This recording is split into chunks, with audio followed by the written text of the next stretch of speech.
Class 10 Biology, second chapter, part 3rd. Good morning, students. Dear student, in the last session, we have discussed about the structure of chromosome. Today, in this session, we will continue that part. But here, the topics are different. In the first topic, we will discuss about the genes. So, what are genes? Genes are the specific sequence of nucleotide on a chromosome that encode particular protein which express in the form of some particular features of the body. Now see the explanation in diagrammatic representation. So here this is one of the chromosome. This chromosome is a highly condensed coiled form of chromatin fiber. Means when chromatin fiber condensed, it change into short and thick structures known as chromosomes. These chromatin fibers consist of double-stranded DNA and the histone. This double-stranded DNA, when we studied under an ultra microscope, it appears as double-stranded helically twisted structure known as DNA. In this structure, the two strands are paired by base pairs, and the encircled part means a part of the long DNA or the sequence of nucleotide, because these base pairs are the nucleotide. So few sequence of nucleotide is known as gene because it can encode the particular sequence, particular character of the body, particular features of the body. Clear all of you?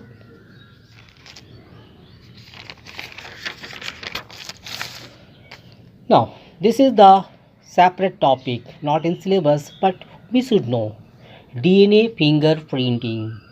Among the human individual, 99% of the total DNA are non-functional, means they could not encode any particular protein in our body. And these 99% non-functional DNA show tremendous variation. This basis of identification of human individual is popularly known as DNA fingerprinting. DNA fingerprinting is the base of biometrics and is used for parental dispute and the criminal investigation. So this is the end of the discussion of the structure of chromosome and their components. Now we'll start a new topic, that is about the cell. Dear student, in the first chapter as well as in the previous classes, we have studied a lot about the cell. Cell is the most unique structure in the entire universe for only one reason. And what is that reason? A cell can divide themselves to form two daughter cells. But here reason why. That's why I've written here why cell need to divide. And the four regions are growth, replacement, repair and reproduction.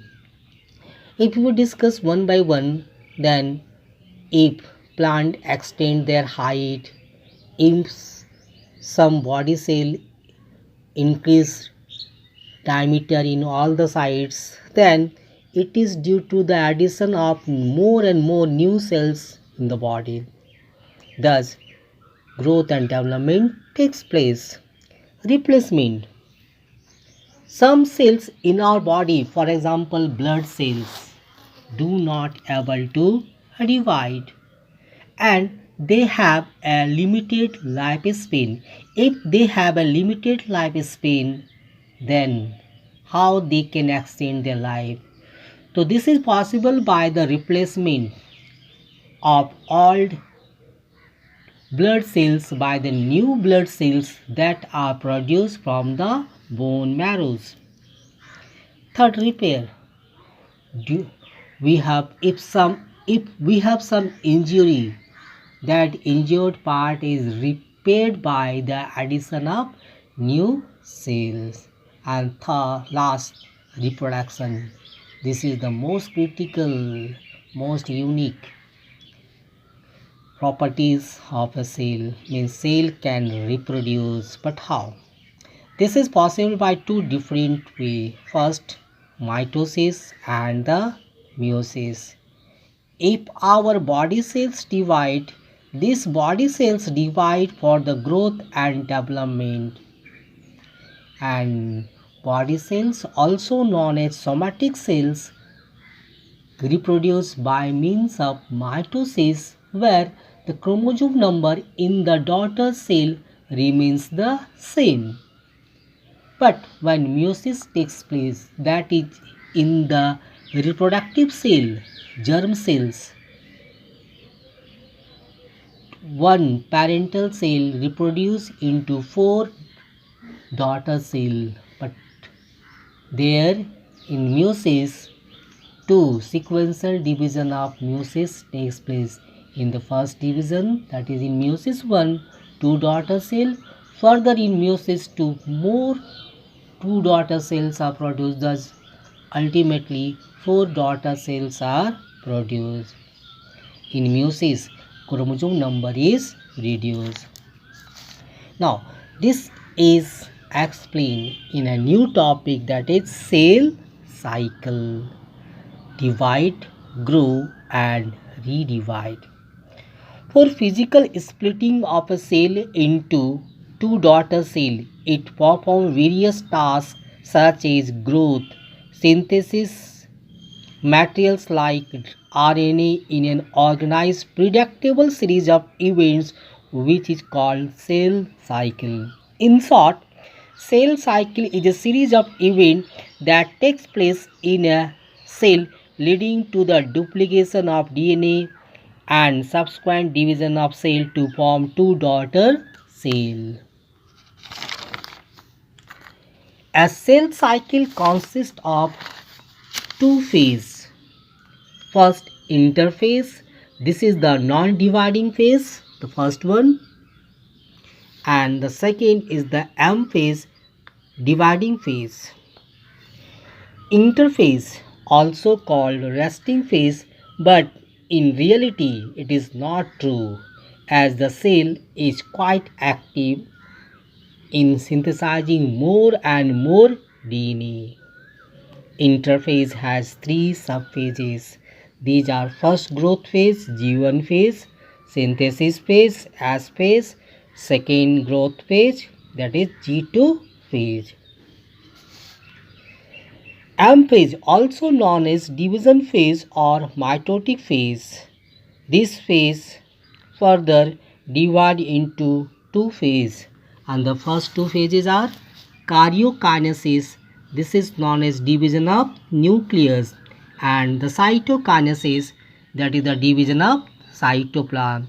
Karyokinesis further divide into four phases. This is the division of nucleus, and the phases are prophase, metaphase, anaphase and the telophase. Now dear students, see the pie chart of cell cycle. So this is the pie chart.